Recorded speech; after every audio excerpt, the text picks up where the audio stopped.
সুপ্রিয় দর্শক, আসসালামু আলাইকুম। নিউজ 24 এর এখনকার সর্বশেষ সংবাদে আপনাদেরকে স্বাগতম। প্রথমেই জানিয়ে দিচ্ছি সংবাদ শিরোনাম। আটক সব শিক্ষার্থীকে মুক্ত করে দেওয়ার নির্দেশ প্রধানমন্ত্রীর। আন্দোলনকারীদের সঙ্গে বসতে চান প্রধানমন্ত্রী। আওয়ামী লীগের আলোচনার প্রস্তাব উত্তরে যা জানালেন সমন্বয়ক নাহিদ। আলোচনার প্রশ্নই ওঠে না, মন্তব্য সমন্বয়ক আসিফ মাহমুদের। ক্ষমা চেয়ে অবিলম্বে পদত্যাগ করুন সরকারকে আহ্বান বিএনপির।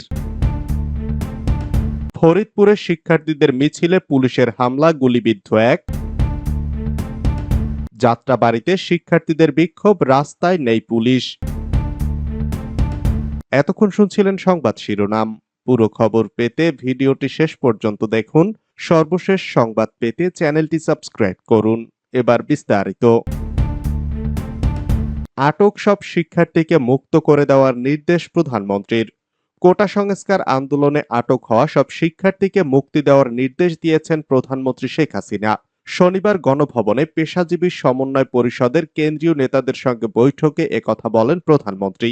এ সময় কোটা সংস্কার নিয়ে আন্দোলন করা শিক্ষার্থীদের সঙ্গে সংলাপের আহ্বানও জানান সরকার প্রধান। তিনি বলেন, শিক্ষার্থীদের জন্য গণভবনের দরজা খোলা। শেখ হাসিনা বলেন, কোটা আন্দোলনকারীদের সঙ্গে আমি বসতে চাই, তাদের কথা শুনতে চাই, আমি সংঘাত চাই না।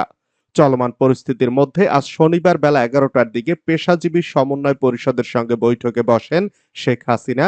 প্রধানমন্ত্রীর কার্যালয় সূত্র এই বৈঠকের বিষয় নিশ্চিত করেছে। আগামীকাল রোববার বিকেল 4:30টায় গণভবনের সাংস্কৃতিক কর্মীদের সঙ্গে বৈঠকের কথা রয়েছে প্রধানমন্ত্রীর। আওয়ামী লীগের আলোচনার প্রস্তাব উত্তরে যা জানালেন নাহিদ। চলমান আন্দোলন ঘিরে সারা দেশে অস্থিরতা বিরাজ করছে। চলমান পরিস্থিতি স্বাভাবিক পর্যায়ে নিয়ে আসার জন্য বৈষম্য বিরোধী ছাত্র আন্দোলনের সমন্বয়কদের সঙ্গে বসতে চায় ক্ষমতাসীন আওয়ামী লীগ। এরই প্রেক্ষিতে বৈষম্য বিরোধী ছাত্র আন্দোলনের অন্যতম সমন্বয়ক নাহিদ ইসলাম বলেছেন, সরকারের সঙ্গে আলোচনায় বসার কোনো পরিকল্পনা আমাদের নেই। শনিবার একটি সংবাদ মাধ্যমকে তিনি এ জবাব দেন। নাহিদ বলেন, যখন আমরা ডিবি হেফাজতে ছিলাম তখন প্রধানমন্ত্রীর সঙ্গে আলোচনায় বসার প্রস্তাব দেওয়া হয়েছিল, কিন্তু আমরা এই প্রস্তাবের প্রতিবাদে ডিবি হেফাজতে অনশন করেছিলাম। জানা গেছে, সমন্বয়কদের সঙ্গে বসার জন্য 3 সদস্যের একটি কমিটিও করেছে আওয়ামী লীগ, যেখানে রয়েছেন আওয়ামী লীগের সভাপতি মণ্ডলীর সদস্য অ্যাডভোকেট জাহাঙ্গীর কবির নানক, যুগ্ম সাধারণ সম্পাদক মাহবুবুল আলম হানিফ ও কৃষিবিদ আফম বাহাউদ্দিন নাসিম। আলোচনার প্রশ্নই ওঠে না, সমন্বয়ক আসিফ মাহমুদ। চলমান আন্দোলন ঘিরে সারা দেশে অস্থিরতা বিরাজ করছে। চলমান পরিস্থিতি স্বাভাবিক পর্যায়ে নিয়ে আসার জন্য শিক্ষার্থীদের সঙ্গে আলোচনার আহ্বান জানিয়েছেন প্রধানমন্ত্রী শেখ হাসিনা। তবে সরকারের সঙ্গে আলোচনার প্রশ্নই ওঠে না বলে জানিয়েছেন বৈষম্য বিরোধী ছাত্র আন্দোলনের অন্যতম সমন্বয়ক আসিফ মাহমুদ। শনিবার আসিফ মাহমুদ তার ফেসবুক পোস্টে জানিয়েছেন, সরকারের সঙ্গে কোনো প্রকার সংলাপে বসতে আমরা রাজি নই। এর আগে একই ধরনের বক্তব্য দিয়েছেন আরেক সমন্বয়ক নাহিদ ইসলামও। ক্ষমা চেয়ে অবিলম্বে পদত্যাগ করুন সরকারকে আহ্বান বিএনপির। সরকারকে অব্যাহত দমন পীড়ন বন্ধ করে গণহত্যা ও নির্যাতনের জন্য জাতির কাছে ক্ষমা চেয়ে অবিলম্বে পদত্যাগ করার আহ্বান জানিয়েছে বিএনপি। শুক্রবার রাতে দলের সহদপ্তর সম্পাদক তাইফুল ইসলাম টিপু স্বাক্ষরিত এক বিবৃতিতে মহাসচিব মির্জা ফখরুল ইসলাম আলমগীর এ আহ্বান জানিয়েছেন। শিক্ষার্থীদের দোয়া ও গণমিছিলের কর্মসূচিতে হবিগঞ্জে একজন নিহত এবং ঢাকা সহ দেশের বিভিন্ন জেলায় বাধা, হামলা, গুলি, লাঠিচার্জ ও গ্রেপ্তারের ঘটনায় নিন্দা ও প্রতিবাদ জানিয়ে গণমাধ্যমে এই বিবৃতি দেন তিনি। ফরিদপুরে শিক্ষার্থীদের মিছিলে পুলিশের হামলা, গুলিবিদ্ধ এক।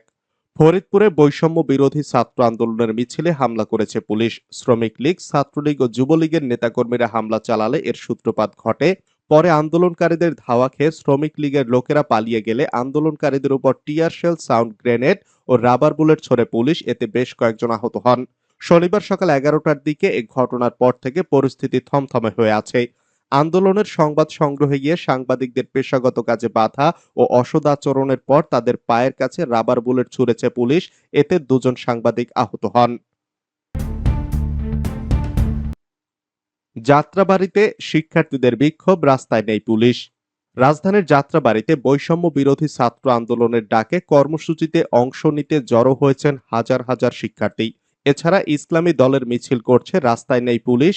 শনিবার সকাল 11:30টা থেকে যাত্রাবাড়ির বিভিন্ন রাস্তার সামনে জড়ো হয়ে বিক্ষোভ করেন শিক্ষার্থীরা। এ সময় তারা একযোগে ৯ দফা দাবি আদায় স্লোগান দেয়। সেখানে কোনো পুলিশ সদস্যের অবস্থান লক্ষ্য করা যায়নি। শিক্ষার্থীরা বলেন, ৯ দফা আদায় না হওয়া পর্যন্ত আমরা ঘরে ফিরব না। দেশ জুড়ে আমাদের ভাই বোনদের হত্যা করা হয়েছে, সাধারণ মানুষকে হত্যা করা হয়েছে, আমরা এই হত্যাকাণ্ডের বিচার চাই। এর আগে সারা দেশে শনিবার বিক্ষোভ মিছিল কর্মসূচি পালনের ঘোষণা দেয় বৈষম্য বিরোধী ছাত্র আন্দোলন। গতকাল শুক্রবার রাত 8:45টার দিকে ফেসবুক লাইভে এই কর্মসূচির ঘোষণা দেয় বৈষম্য বিরোধী ছাত্র আন্দোলনের অন্যতম সমন্বয়ক আব্দুল হান্নান। ৩ নেতাকে সমন্বয়কদের সঙ্গে বসতে দায়িত্ব দিলেন প্রধানমন্ত্রী। দলীয় ৩ নেতাকে চলমান কোটা সংস্কার আন্দোলনের সমন্বয়কদের সঙ্গে বসতে দায়িত্ব দিয়েছেন আওয়ামী লীগ সভাপতি ও প্রধানমন্ত্রী শেখ হাসিনা। পরিস্থিতি শান্ত করতে এমন নির্দেশনা দেওয়া হয়েছে বলে জানা গেছে। গতকাল শুক্রবার রাতে গণভবনে এক জরুরি বৈঠক ডেকে সরকার প্রধান তাদের এই দায়িত্ব দেন। দায়িত্বপ্রাপ্তরা হলেন আওয়ামী লীগের সভাপতি মণ্ডলীর সদস্য অ্যাডভোকেট জাহাঙ্গীর কবির নানক, যুগ্ম সাধারণ সম্পাদক মাহবুবুল আলম হানিফ ও কৃষিবিদ আফম বাহাউদ্দিন নাসিম। বৈঠক সূত্রে জানা গেছে, প্রধানমন্ত্রী শেখ হাসিনা আন্দোলনরত সাধারণ শিক্ষার্থীদের প্রতি যত্নবান ও সহনশীল থাকার নির্দেশনা দিয়েছেন। একই সঙ্গে দায়িত্বপ্রাপ্ত ৩ নেতার একটি টিম করে আন্দোলনকারীদের সঙ্গে মতবিনিময় করার দায়িত্ব দিয়েছেন। এই টিমে ১৪ দলীয় জোটের সিনিয়র নেতাদের যুক্ত করারও নির্দেশনা দিয়েছেন তিনি। আজ সারা দেশে বিক্ষোভ কর্মসূচি। সারা দেশে আজ শনিবার বিক্ষোভ মিছিল কর্মসূচি পালন করবে বৈষম্য বিরোধী ছাত্র আন্দোলন। গতকাল শুক্রবার রাত 8:45টার দিকে ফেসবুক লাইভে এই কর্মসূচির ঘোষণা দেয় বৈষম্য বিরোধী ছাত্র আন্দোলনের অন্যতম সমন্বয়ক আব্দুল হান্নান।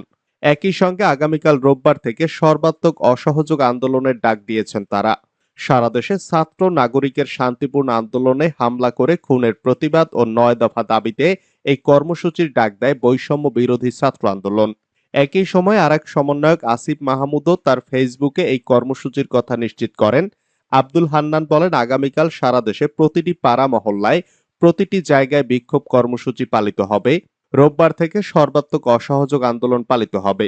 এই সরকারকে কোনো কর দেওয়া হবে না উল্লেখ করে তিনি আরো বলেন, এই সরকারকে কোনো কর দেওয়া হবে না, বিদ্যুৎ গ্যাস বিল দেওয়া হবে না, সচিবালয় ও সরকারি বেসরকারি সব কার্যালয় বন্ধ থাকবে, গণভবন বঙ্গভবনে কোনো গাড়ি ঢুকবে না। এই সরকারকে সর্বাত্মক অসহযোগিতা করা হবে, সবাইকে এসব কর্মসূচি পালনের আহ্বান জানান তিনি। আহত শিশুকে বুকে জড়িয়ে হাসপাতালে নিল পুলিশ। বৈষম্য বিরোধী ছাত্র আন্দোলনের সংঘর্ষে আহত শিশুকে বুকে জড়িয়ে হাসপাতালে নিয়ে গেছেন এক পুলিশ সদস্য। এ সময় উৎসুক জনতা দর্শকের ভূমিকায় থাকলেও পুলিশ শিশুটিকে হাসপাতালে নিয়ে যায়। প্রত্যক্ষদর্শীরা জানায়, সংঘর্ষ চলাকালে হঠাৎ শিশুটি মাটিতে লুটিয়ে পড়ে। কে বা কারা গুলি করেছে দেখা যায়নি। শিশুটির নাম শফিক আলী। সে আখালিয়া বড়গুল এলাকার আমির আলীর ছেলে। এ সময় কেউ এগিয়ে না এলেও পুলিশ শিশুটিকে জাপটে ধরে হাসপাতালে নিয়ে যায়। শিশুটিকে প্রথমে মাউন্ট এডোরা হাসপাতালে, পরে সিলেট ওসমানী মেডিকেল কলেজ হাসপাতালে চিকিৎসাধীন বলে জানা গেছে। তবে সন্ধ্যার পরপরই গুজব ছড়ানো হয় যে ছেলেটি মারা গেছে। ওসমানী হাসপাতাল সূত্রে জানা যায় শিশুটি সুস্থ আছে এবং সে বর্তমানে আশঙ্কামুক্ত। শুক্রবার সিলেটের আখালিয়ায় প্রায় ৪ ঘণ্টাব্যাপী সংঘর্ষ হয়েছে। সংঘর্ষ চলাকালে পুলিশ টিয়ার শেল ও সাউন্ড গ্রেনেড ছোড়ে। এতে শিশু, আন্দোলনকারী, সাংবাদিক ও পুলিশ সহ আহত হন অন্তত ১০০ জন। পুলিশ ঘটনাস্থল থেকে ৮ জনকে আটক করেছে। পরে নগরের বিভিন্ন স্থানে অভিযান চালিয়ে আরো ৫ জনকে আটক করে। শহীদ মিনারে আজ বিকেলে সমাবেশ ডেকেছে বৈষম্য বিরোধী ছাত্র আন্দোলন। শহীদ মিনারে আজ শনিবার বিকেলে সমাবেশ ডেকেছে বৈষম্য বিরোধী ছাত্র আন্দোলন। সমন্বয়ক হাসনাত আব্দুল্লাহ, আসিফ মাহমুদ সহ একাধিক সমন্বয়ক ও সহ সমন্বয়ক এই কর্মসূচির কথা নিশ্চিত করেছে। সমন্বয়করা জানান, আজ শনিবার বেলা ৩টায় আশপাশের সব আন্দোলনরত ছাত্র জনতা মিছিল নিয়ে কেন্দ্রীয় শহীদ মিনারে এসে জড়ো হবেন। তারা আরো জানান, বৈষম্য বিরোধী ছাত্র আন্দোলনের সমন্বয়করা আজকের বিক্ষোভ মিছিলের কেন্দ্রীয় কর্মসূচি ঢাকা বিশ্ববিদ্যালয়ের শহীদ মিনারে উপস্থিত থাকব। আজ এই জাতির জন্য একটি গুরুত্বপূর্ণ দিন। কর্মসূচি সফলে দেশবাসীকে এগিয়ে আসার আহ্বান জানাচ্ছি। মুক্তির বার্তা শহীদ মিনার থেকে ছড়িয়ে পড়বে সারা দেশে। বাংলাদেশ পরিস্থিতিতে যুক্তরাষ্ট্রকে আন্তর্জাতিক উদ্যোগ নেওয়ার আহ্বান ১৯ আইন প্রণেতার। বাংলাদেশে কোটা সংস্কার আন্দোলন ঘিরে চলমান পরিস্থিতি নিয়ে মার্কিন যুক্তরাষ্ট্রের পররাষ্ট্রমন্ত্রী অ্যান্টনি ব্লিংকেনের কাছে চিঠি পাঠিয়েছেন দেশটির ১৯ আইন প্রণেতা। শুক্রবার চিঠিতে তারা বাংলাদেশে গণতন্ত্রের আরো অবনতি রোধ করার জন্য আন্তর্জাতিক সম্প্রদায়ের সঙ্গে মিলে যুক্তরাষ্ট্রকে উদ্যোগ নেওয়ার আহ্বান জানান। চিঠিতে বর্তমান সরকারের বিরুদ্ধে একাধিক অভিযোগ আনা হয়েছে। মার্কিন democrat senator Edward J Markey, প্রতিনিধি জিম ম্যাকগভর্ন ও বিল কিটিং এই চিঠির উদ্যোক্তা। এতে মার্কিন পার্লামেন্ট কংগ্রেসের উভয় কক্ষের আরো কয়েকজন আইন প্রণেতা স্বাক্ষর করেছেন। সিনেটর এডওয়ার্ড জে মার্কির নিজস্ব ওয়েবসাইটে চিঠিটি প্রকাশ করা হয়েছে।